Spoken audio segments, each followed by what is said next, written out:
सभी बच्चों को मेरी तरफ से नमस्कार, जय हिंद।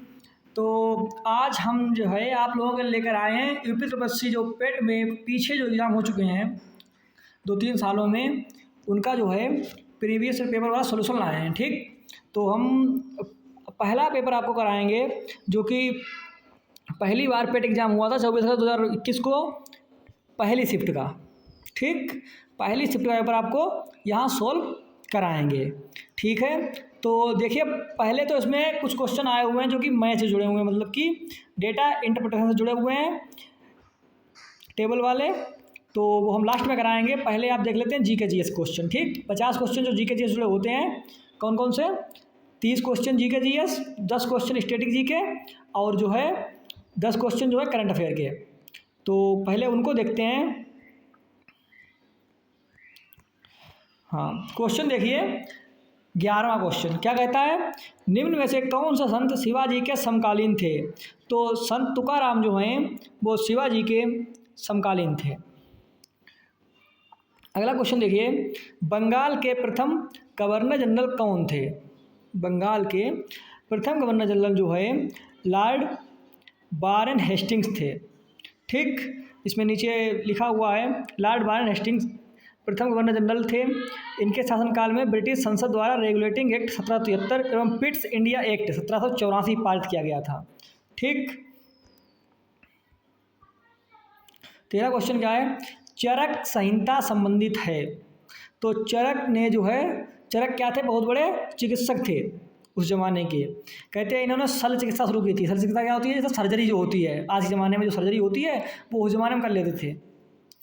भारत में शासन करने वाले शासकों का काल क्रमानुसार सही क्रम क्या है? शेरशाह सूरी, अकबर, इल्तुतमिश, अलाउद्दीन खिलजी।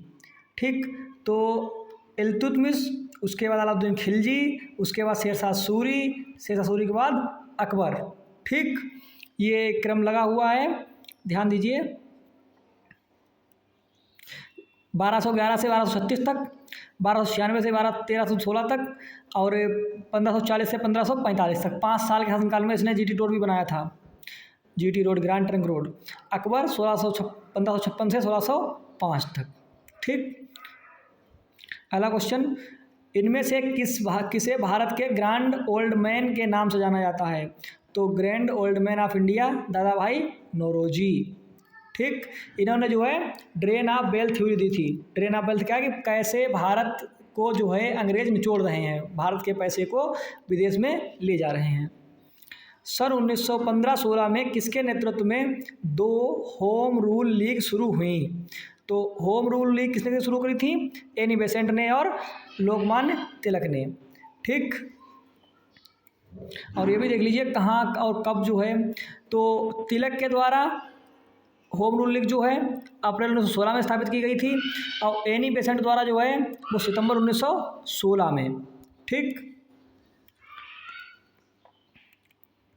हाँ, पूछा है निम्नलिखित में से कौन सा जोड़ा सही नहीं है? 17वां क्वेश्चन देखिए, तो कि 1709 एडी, 622 एडी, 78 एडी, 261 एडी। तो 1707 एडी में अकबर की, औरंगजेब की मृत्यु हुई थी। ठीक, अकबर की नहीं, और अकबर 1605 में ख़त्म हो गया था।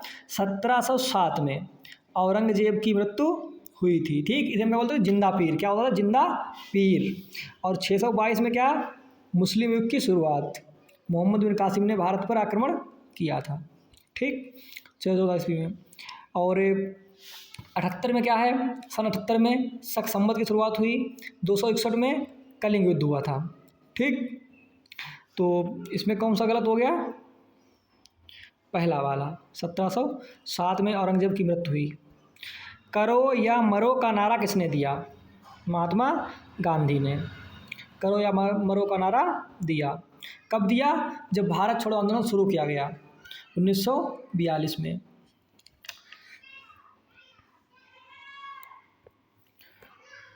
निम्न का मिलान करें। ब्रह्म समाज किसने स्थापित किया? रामकृष्ण मिशन किसने स्थापित किया? आर्य समाज और संशोधक समाज। तो ध्यान दीजिए, ब्रह्म समाज की स्थापना राजा राम मोहन राय ने की थी, रामकृष्ण मिशन की स्थापना स्वामी विवेकानंद ने की थी, और आर्य समाज की स्थापना स्वामी दयानंद सरस्वती ने की थी, और सत्य शोधक समाज ज्योतिबा फुले। ठीक, ज्योतिबा फुले, ज्योतिराव नहीं ज्योतिबा, जो कि दलितों के बहुत बड़े जो मतलब जो है उस समय के जो है कहते हैं ना कि मतलब जो है जैसे भीमराव अम्बेडकर ने इस समय काम किया, वैसे पहला जो है काम किसने किया उनके लिए, ज्योतिबा फुले ने किया। ठीक, सलाल पन बिजली परियोजना किस नदी पर स्थित है? ये जीएस का क्या है, 10वां क्वेश्चन है। तो सलाल पन बिजली परियोजना जो है वो चिनाब नदी पर स्थित है, जम्मू कश्मीर में। देखते हैं, बसंत विषुव होता है, बसंत विषुव जो है वो 21 मार्च को होता है। राजस्थान में खेतड़ी, तो खेतड़ी स्थान काहे के लिए प्रसिद्ध है? तो खेतड़ी परियोजना, खेतड़ी जगह काहे के लिए प्रसिद्ध है? तांबे के लिए, तांबा उत्पादन के लिए। ठीक, जब सुभाष चंद्र बोस ने भारतीय राष्ट्रीय कांग्रेस के अध्यक्ष पद से इस्तीफा दिया तो इस पद का प्रस्ताव किसे दिया गया? तो पहले तो इनका जो है पट्टाभी सीतारामैया और सुभाष चंद्र बोस जो है आपस में चुनाव लड़े थे। पट्टाभी सीतारामैया जो थे वो महात्मा गांधी की तरफ से लड़े थे, और वो महात्मा गांधी को मतलब एक तरीके से पट्टाभी सीतारामैया की जो हार थी वो महात्मा गांधी की हार थी। तो जब उन्हें लगा, देश की राजनीति बहुत बड़ी होती है, सोचने वाली बात है कि महात्मा गांधी जिनका इतना बड़ा मतलब कद था तो वो हार चुके थे, उनके प्रतिनिधि हार गए थे।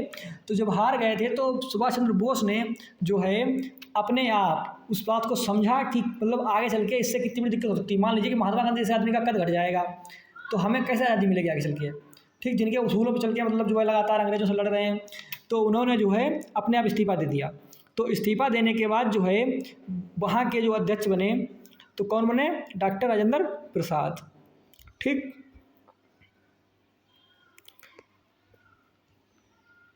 अगला क्वेश्चन, हिमालयी नदी तंत्र की नदियाँ हैं, हिमालय से कौन कौन सी निकलती हैं?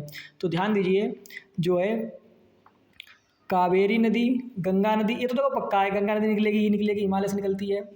कावेरी और गोदावरी, देखो कावेरी जो है वो दक्षिण भारत की नदी है, तो ये हिमालय से नहीं निकलती है। गोदावरी कहाँ से? वो भी दक्षिण भारत की नदी है, वो भी हिमालय से नहीं निकलती है। ब्रह्मपुत्र नदी कहाँ से आती है? चीन से होते हुए। ठीक, फिर अरुणाचल प्रदेश से होते हुए असम की तरफ। तो ये कौन सी, ये नदी कहाँ है? ये दोनों नदियाँ कौन सी हैं? ये दोनों। तो सी ऑप्शन इसका आंसर। ठीक, अगला क्वेश्चन देखते हैं, बैंक दर का अर्थ है, बैंक दर का क्या अर्थ होता है? बैंक दर देश के केंद्रीय बैंक द्वारा ली जाने वाली आधिकारिक ब्याज दर है। ठीक, बैंक दर क्या है? देश के केंद्रीय बैंक द्वारा ली जाने वाली आधिकारिक ब्याज दर है। काजीरंगा राष्ट्रीय उद्यान कहाँ स्थित है? असम में, काजीरंगा असम में। इनमें से किस प्रकार की अर्थव्यवस्था में संसाधनों पर निजी अधिकार होते हैं? तो निजी अधिकार कब होंगे? जब पूंजीवादी अर्थव्यवस्था होगी। ठीक, कि केवल पैसे के लिए, पूंजी के लिए कार्य किया जाएगा। तो जितना भी आप देखते हैं प्राइवेट सिस्टम, कैसा प्राइवेट सिस्टम काहे के लिए काम करता है? केवल अपने प्रॉफिट के लिए। तो वही प्राइवेट सिस्टम की बात हो रही है, निजी। अच्छा, भारत की अर्थव्यवस्था कैसी है? तो भारत की जो कैसी है वो है मिश्रित। समाजवादी कैसी होती है? जिसमें जो है सरकार काम करके दे गई। ठीक, सरकार जो है जब हर योजना सरकार लागू करेगी। हमारे यहाँ भी ऐसा होता है, कुछ काम सरकार के हाथ में होते हैं, कुछ काम प्राइवेट सेक्टर में है। तो हमारी कैसी है? मिश्रित है। 100 रुपये का नोट किसके द्वारा हस्ताक्षरित होता है? तो आरबीआई गवर्नर। बहुत सिंपल बात है, नोट जितने होते हैं आपने देखे होंगे सबके सब जो है नोट पे एक साइन बने होते हैं आरबीआई गवर्नर के, जो भी वर्तमान समय में रह रहे हों उनके समय। ठीक, यदि आरबीआई ये नगद कोष अनुपात को घटा दे तो साख सृजन पर क्या असर होगा? तो ध्यान दीजिए, यदि आरबीआई नगद कोष अनुपात को घटा देगी तो साख सृजन बढ़ जाएगी। ठीक, और यदि आरबीआई नगद कोष अनुपात को बढ़ा दे तो साख सृजन घट जाएगी। तो आंसर क्या होगा? बढ़ जाएगी। ठीक, जब नगद कोष अनुपात घटेगा तो सृजन क्या होगा? साख सृजन बढ़ जाएगा। भारत के संविधान में जन स्वास्थ्य एवं स्वच्छता किसमें शामिल है? तो ये स्वच्छता जो है वो राज्य सूची का विषय है। जितने भी सफाई कर्मी लगाए जाते हैं, जितने भी एसबीएम के काम होते हैं, सबके सब कैसे होते हैं, राज्य सूची के अंतर्गत आते हैं और राज्य में मतलब जो है राज्य कर्मचारी के तौर पर कार्य करते हैं वो लोग। ठीक, ध्यान रखना। भारत में पंचायती राज व्यवस्था इसके अंतर्गत रखी गई है। तो पंचायती राज व्यवस्था जो है वो क्या है, एक नीति निषेध तत्व है। इसका लागू किया जाना कंपलसरी नहीं है। ठीक, इसका लागू किया जाना कंपलसरी नहीं है। राज्यों के ऊपर है कि वो लागू करते हैं कि नहीं करते हैं। भाग 9 में अनुच्छेद कर लेना कि अनुच्छेद 243 से 244 ओ तक क्या है, ग्राम पंचायतें दे रखी हैं। पंचायतें, फेमा का पूर्ण रूप क्या है, तो फॉरेन एक्सचेंज मैनेजमेंट एक्ट। निम्न में से किसने संविधान सभा में उद्देश्य प्रस्ताव रखा, तो उद्देश्य प्रस्ताव रखने वाले कौन थे, जवाहरलाल नेहरू।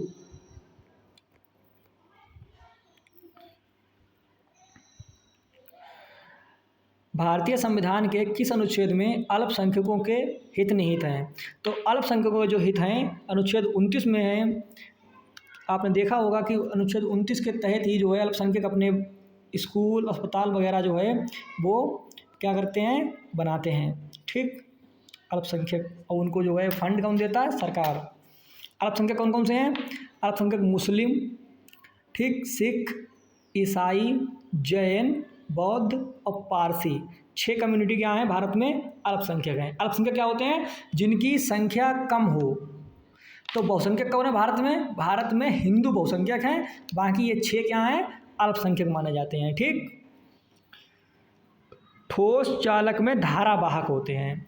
अगर ठोस चालक है तो उसमें क्या है, मुक्त इलेक्ट्रॉन जो है वो धारावाहक होते हैं। शिक्षा का अधिकार एक मौलिक अधिकार है जो कि संबंधित है। तो सभी को पता होना चाहिए अनुच्छेद 21A में शिक्षा के अधिकार को एक मौलिक अधिकार बनाया गया है। और कितने से कितने वर्ष तक के, 6 से 14 वर्ष के बच्चों के लिए शिक्षा के अधिकार को क्या बनाया गया है, मौलिक अधिकार बनाया गया है। इसे हम क्या बोलते हैं, RTE। ठीक, अच्छा ये कमेंट करना कि RTE एक्ट जो है कब आया है, कितने साल हुए हैं जो है कि सब बच्चों को, 6 से 14 वर्ष के बच्चों को शिक्षा देनी ही देनी है। डेट बताना इसकी। ब्लीचिंग पाउडर का रासायनिक नाम यही भी है। तो ब्लीचिंग पाउडर क्या होता है, CaOCl2। ब्लीच करना क्या होता है, किसी चीज़ को साफ करना। ठीक, तो ब्लीचिंग पाउडर क्या हो गया, CaOCl2। उसमें क्लोरीन है, क्लोरीन पानी को साफ करने के काम में आती है। ठीक, ध्यान रखना। 18 कैरेट सोने में खरे सोने का प्रतिशत है। अब ध्यान दीजिए कि वैसे कितने कैरेट सोना होता है, 24 कैरेट का होता है। ठीक, अब 24 कैरेट में कितने हो गए, 100%, कितने परसेंट, 100%। तो 18 कैरेट में पूछा है, 24 के 4 हिस्से कर दीजिए। 18 कैरेट और 24 4 हिस्से हो जाएंगे, 6 6 दूनी 12 6 18 6 24। तो 6 के 4 हिस्से और कितने बचा, 75%। ठीक, 18 में 75% हो गया। अच्छा ये तो मैथ का क्वेश्चन है, जीएस की देखते हैं अभी। प्रकाश वर्ष किसके मापन की इकाई है, तो प्रकाश वर्ष जो है एक वर्ष में निर्वात में प्रकाश द्वारा चली गई दूरी की इकाई है। ठीक, ये ध्यान रखना, बहुत बड़ी चीज़ है। प्रकाश वर्ष लिखा होता है, बच्चे सोचते हैं ये जो है वो समय जो है बता रहा है, ये समय नहीं बता रहा होता है। प्रकाश वर्ष जो है क्या है, वो दूरी बताता है। ये कन्फ्यूजन की बात होती है, ध्यान रखना हमेशा। प्रकाश वर्ष, वर्ष ये नहीं कि समय बता रहा हो इतने साल हो गए, साल नहीं, ये क्या है कि दूरी का मात्रक है, ध्यान रखना, कन्फ्यूजन नहीं होना चाहिए। ये तो मैथ हो गई। ठीक, ये एक मैथ है, इसमें एक मैथ का है, फिर मैथ के बाद हिंदी। पहले हम आपको बता दें कितने क्वेश्चन यहाँ तक हो चुके हैं। यहाँ तक 41 क्वेश्चन हो चुके हैं, मतलब कि 31 क्वेश्चन आपके अभी तक जीएस के हो चुके हैं।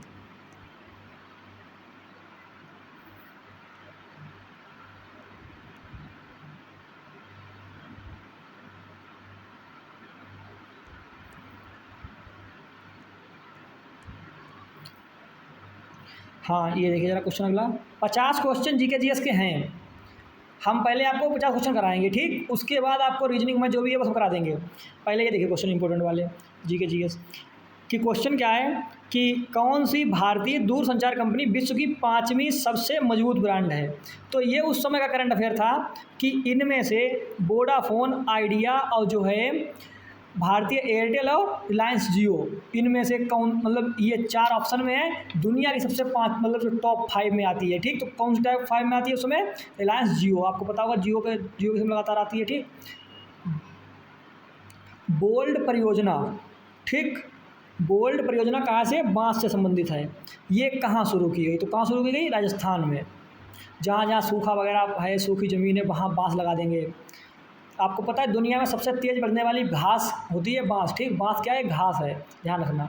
संयुक्त राष्ट्र की कोवैक्स योजना के अंतर्गत कोविड-19 की मुफ्त वैक्सीन पाने वाला पहला देश कौन सा है? तो उस समय 2021 में चल रहा था कोरोना, तो उसमें वैक्सीन कहाँ दी गई? घाना में सबसे पहले। निम्न में से किस शहर में लाइट हाउस परियोजना का क्रियान्वयन नहीं हुआ है? तो चेन्नई में हुआ है, अगरतला में हुआ है, रांची में हुआ है, कहाँ नहीं हुआ है? पटना में नहीं हुआ है। ठीक, उस भारतीय पहलवान का नाम क्या है जिस पर हाल ही में डोपिंग के लिए 2 साल का प्रतिबंध लगाया गया? तो सुमित मलिक जो हैं पहलवान हैं, बहुत फेमस हैं, आप देख लीजिएगा गूगल करके, बहुत ज़्यादा मतलब जो है इनके बारे में आपको मिल जाएगा। इन पे जो है उसमें क्या हुआ था, 2 साल का प्रतिबंध लगाया गया था, चूँकि ये पेपर 2021 का है, 2021 का, तो आपको करंट अफेयर भी उसी समय के मिल रहे हैं इसमें। ठीक, भारत का वह कौन सा प्रथम राज्य है जहां end to end e cabinet प्रणाली लागू की गई है? तो ये कहाँ है? हिमाचल प्रदेश में। ठीक, अगला क्वेश्चन, किस भारतीय मंत्रालय द्वारा हाल ही में 2019-20 के लिए यूडाइस प्लस शुरू किया गया? तो यूडाइस प्लस क्या है? आपने देखा होगा यूडाइस कोड होते हैं। शिक्षा मंत्रालय स्कूलों के कोड जारी करता है, प्राथमिक स्कूलों के क्या होता है, प्राथमिक और जो है उनके प्राथमिक के बाद कौन से आते हैं, जूनियर वगैरह वाले स्कूल, उनके लिए क्या होता है? यूडाइस कोड जारी होता है सबके लिए। फिर माध्यमिक वालों के लिए सबका एक यूडाइस कोड बनता है, तो भाई उसी के लिए जो यूडाइस पोर्टल वगैरह बना होगा प्लस, तो उसका क्वेश्चन है। अंतरिक्ष में जाने वाली भारतीय मूल की दूसरी अमेरिकी महिला अंतरिक्ष यात्री कौन है? तो पहली कौन थी? कल्पना चावला। दूसरी कौन है? सिरसा बांदला। ये उसमें बहुत फेमस हुई थी। ये एग्ज़ाम मैंने भी दिया था। ठीक, तो मुझे पता है उस समय करंट अफेयर आर्टिफिशियल इंटेलिजेंस आधारित कुछ फेमस नाम जैसे उसमें क्या हो, कौन मतलब खास क्या बातें थी, तो वो तो पता ही याद ही रहती हैं। आर्टिफिशियल इंटेलिजेंस आधारित पोर्टल सुपेश भारत में किस न्यायालय के लिए शुरू किया गया? तो सुपेश जो है सर्वोच्च न्यायालय के लिए, सुप्रीम। ठीक, सुप्रीम। नीचे उसकी फुल फॉर्म लिखी हुई है, ये supreme court portal for assistant in courts efficiency. अगला क्वेश्चन देखते हैं, कितने भारतीय राज्य नेपाल से सीमा साझा करते हैं? तो नेपाल से 2, 4, 3, 5, कौन से? 5। कौन कौन से? उत्तराखंड, उत्तर प्रदेश, बिहार, सिक्किम, पश्चिम बंगाल। एक टॉपिक है इसमें बाकायदा कि भारत और भारत के पड़ोसी देश, ध्यान रखना। निम्न में से कोस्टा रिका की राजधानी कौन सी है? तो कोस्टा रिका की राजधानी जो है वो क्या है? सान जोस। स्मार्टफोन निर्माता वीवो ने किस क्रिकेट खिलाड़ी को अपना ब्रांड एम्बेसडर बनाया? तो वीवो के ब्रांड एम्बेसडर कौन है? विराट कोहली। भारत के संविधान के अनुसार लोकसभा के सदस्यों की अधिकतम संख्या कितनी है? तो हमें सभी को पता होना चाहिए कि लोकसभा में अधिकतम सदस्य संख्या का रूल है 552 का, और वैसे नॉर्मली कितने होते हैं? 545। ठीक, यहाँ कितने का रूल है? 552 का। हिंदी दिवस कब मनाया जाता है? तो हिंदी दिवस जो है 14 सितंबर को मनाया जाता है। इनमें से कौन सा देश सार्क का सदस्य नहीं है? तो म्यांमार जो है वो सार्क का सदस्य नहीं है। हैं कौन कौन से? भारत, भूटान, अफ़गानिस्तान, मालदीव, बांग्लादेश, नेपाल, ठीक, पाकिस्तान, श्रीलंका। सार्क का मुख्यालय कहाँ है? नेपाल, काठमांडू में। कहाँ है? नेपाल, काठमांडू में। सार्क जो है कब बना था, ये कोई बच्चा कमेंट करना वीडियो के नीचे, ठीक, जिसे पता हो सार्क जो है कब बना था? केंद्र शासित प्रदेश लक्षद्वीप की आधिकारिक भाषा निम्न में से क्या है? तो लक्षद्वीप की आधिकारिक भाषा क्या है? मलयालम। ठीक। ओणम किस भारतीय राज्य या केंद्र शासित प्रदेश का सांस्कृतिक उत्सव है? तो ओणम कहाँ होता है? केरल में होता है, पता होना चाहिए। कौन सा ग्रह सूर्य के सबसे नज़दीक है? तो बुध ग्रह पता होना चाहिए। ठीक। सबसे दूर कौन सा है? याद करो, अरुण वरुण वाला। कौन सा? अरुण वरुण। सबसे दूर कौन है? वरुण। ठीक। नोबेल पुरस्कार जीतने वाले प्रथम एशियाई कौन थे? तो नोबेल पुरस्कार सबसे पहले किसे मिला था? रविंद्रनाथ टैगोर को। ठीक। 1913 में। काय के लिए? गीतांजलि पुस्तक। काय के लिए इनकी पुस्तक थी?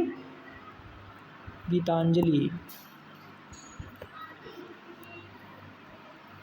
ठीक। निम्न में से किस स्थान पर अजंता एलोरा की गुफाएं स्थित हैं? तो अजंता और एलोरा की गुफाएं कहाँ स्थित हैं? औरंगाबाद। औरंगाबाद कहाँ है? महाराष्ट्र में। ठीक। अगला क्वेश्चन देखते हैं। हालांकि अब ये हिंदी आ गई है। ठीक। कौन सी? आपत्ति गद्यांश वाली। देख लेते हैं कोई जीके जिस क्वेश्चन हो तो।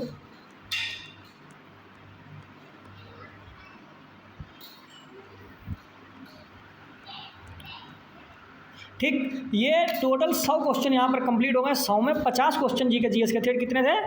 50 क्वेश्चन। उसमें क्या था? स्टडी जीके था। जैसे आपको दिखाएं हम क्वेश्चन स्टडी जीके के क्वेश्चन आते हैं। जैसे यहाँ पर एक क्वेश्चन आया था अभी, ये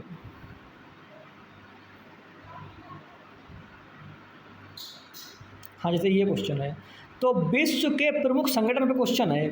तो विश्व के प्रमुख संगठन वगैरह हेडिंग दे रखी है, टॉपिक जो उसमें दे रखा है। तो प्रमुख संगठन कौन सा? अपने यहाँ सबसे ज़्यादा फेमस यहाँ इधर मतलब जो है अपने भारत के आसपास जैसे कुछ हैं तो उनको ध्यान रखिएगा। सार्क हो गया, ब्रिक्स हो गया। ठीक।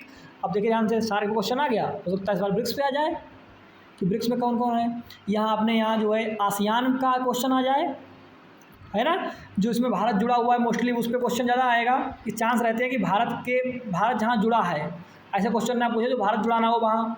ठीक। जुड़ा होगा तो वहाँ पूछने के चांस ज़्यादा रहेंगे। ठीक। तो ये स्टडी ये क्वेश्चन है। जीएस 30 मार्क्स की आएगी, बाकी स्टैटिक जीके, और उसके बाद क्या आएगा उसमें? Current affair. इस तरीके से क्या होगा, आपके 50 मार्क्स कंप्लीट हो जाएंगे जीके जीएस के। हालांकि इसमें जो है वीडियो काफ़ी लंबा हो रहा है, तो हम आपको पार्ट 1 में जो है जीके जीएस करा दे रहे हैं। ठीक। अब इस वीडियो का पार्ट 2 लाएंगे, और पार्ट 2 में आपको जो है जो बचा हुआ है, बचा क्या क्या है? जैसे मैथ का सोल्यूशन बचा है, रीजनिंग बची हुई है, ठीक, इंग्लिश बची हुई है, हिंदी बची हुई है, ठीक, और डीआई बची हुई है। 20 मार्क्स की डीआई आती है, 5 मार्क्स का ये आता है, 5 मार्क्स का ये आता है, 5 मार्क्स का ये आता है, 5 मार्क्स का ये आता है। तो यहाँ 5 5 10 5 15 5 20 20 40, और 10 नंबर का क्या आता है? 10 नंबर का जो है वो अपठित वाला, कौन सा? अपठित गद्यांश हिंदी में ही आता है, वो हिंदी का पोर्शन होता है, अपठित गद्यांश। ठीक, 10 मार्क्स का। तो ये 50 मार्क्स का आपका बचा हुआ है। इसी पेपर को हम पार्ट 2 में पूरा जो है कंप्लीट करा देंगे। अभी के लिए धन्यवाद। और जीके जीएस का क्वेश्चन ये पीवाई क्यों है, सेम टू सेम क्वेश्चन आते हैं। इसको वीडियो को जरूर देखिएगा और शेयर कीजिएगा और चैनल को सब्सक्राइब कीजिएगा। धन्यवाद।